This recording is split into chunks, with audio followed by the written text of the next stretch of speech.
Eto na nga pala lahat yung mga pinamili namin sa grocery mga mare at dinala nga namin dito sa bahay kubo namin dahil nga magluluto kami or gagawa kami ng buko salad. Eto nga pala yung mga pinakita ni Marian mga mare, eto mga gatas, eto mga cheese at kung ano-ano pa. Bali mangunguha nga lang din pala kami dun sa farm nila dada mga mare ng mga buko. Dinamihan na nga rin pala namin yung pagbili namin ng mga gatas kasi syempre mas masarap talaga pag maraming sahog o di kaya naman mas maraming gatas, ganon. At dahil nagutom na nga kami ni dada mga mare, ayan kumain na nga lang din pala muna kami dito sa gilid. Tapos ayan, minarinate ko na nga rin pala etong lulutuin namin na fried chicken. Tapos ayan, naglagay na nga rin pala ako dito ng magic sarap tsaka iba pang mga sangkap pang marinate. Hindi ko na nga rin pala na-videohan yung mga iba kong nilagay para pang marinate mga mare, kaya pasensya na, God bless. Binalatan na nga rin pala ako ni mama netong carrots mga mare para dun sa lulutuin ko na sotanghon. Syempre mas masarap yung ating mga luto kapag ka maraming recados. Hi guys! So ayun nandito kami sa bukid. At ayan, sobrang init dito. Pero sobrang ganda naman, ayan, look. Look, hello.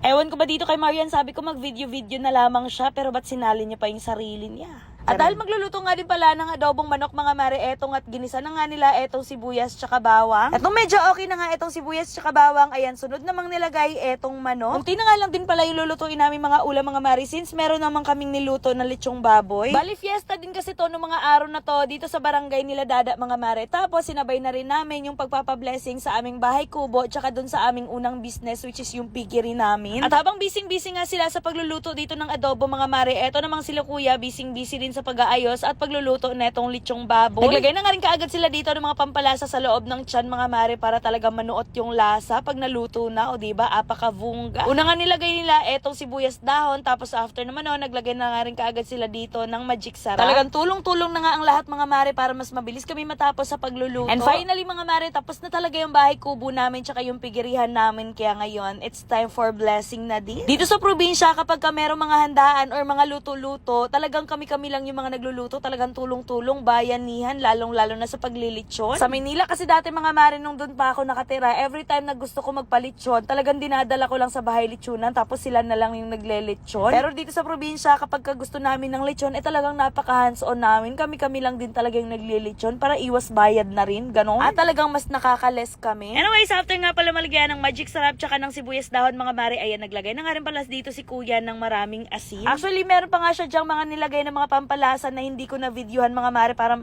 Anyways, marami pa nga siyang nilagay dyan ng mga pampalasa para mas lalong sumarap etong lechon mga mare, kaso hindi ko na nga na videohan. Actually, ang kainan talaga is hapunan pa, kaso may mga dumating na kami ng mga bisita nung tanghali, kaya syempre yung una namin mga niluto, yun na lamang muna yung pinakain namin sa kanila at yun yung ginawa naming tanghalian. Bago nga rin pala nagkainan, syempre ayan, nagpray na nga rin pala muna, and after naman magpray, ayan, bakbaka na, kainan na kaagad. Alam nyo ba mga mare na ako ay nakapag-withdraw na naman ngayon dito sa larong Apaldo, and ngayon tuturuan ko nga kayo kung paano manalo at maglaro dito para magkapera din kayo ng ganito. Ngayong araw lang to nakapag-withdraw ako. So dito nga pala sa Apaldo guys, marami ka nga palang games na pwedeng pagpilian dito.